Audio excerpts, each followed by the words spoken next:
Oh, Captain, my Captain.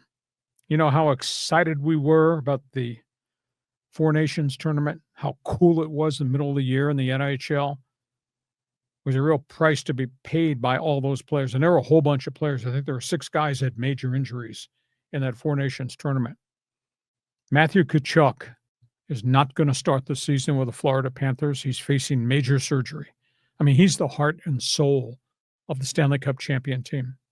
He's got a sports hernia problem. It's gotten worse in the offseason. He's facing surgery. He can't figure out what to do. He's going to be out, they think now, till at least January. And he's a really good hockey player. He's a really good leader, and he's a real tough guy.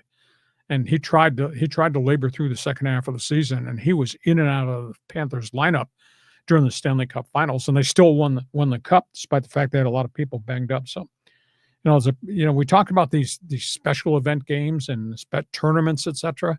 Here's a prime example when you're asking these guys to go out and go beyond what their contracts say. What can happen to these guys? This is a bad situation. It's unfortunate, but in the end, that Four Nations tournament was fantastic. Oh, yeah. I mean, it not just for the players, the fans, everybody loved that. And I think it's cool. Obviously soccer is the one that's most abused with all of these, in between the season tournaments. But I like it. I mean, if you have one tournament in there, you're not like this NBA has that NBA Cup in the early part of the season. In November. I mean, granted, it's in its infancy, but I like the idea, and I think, yeah, it's tough that he got injured in the Four Nations Cup, but you could be injured at any time during the regular season. It's just an unfortunate thing.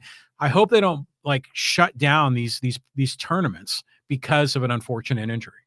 Thing is, don't add it on to an already gruesome schedule on a playoff schedule.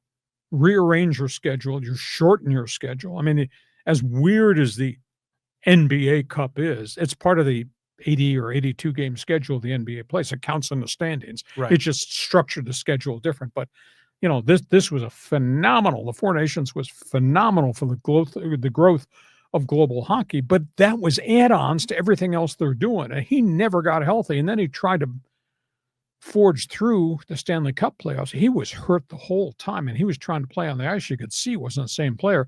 Now we find out he's got a worsening sports hernia situation, and those are tough surgeries to come back from. Well, how long is the AllStar break for the NHL?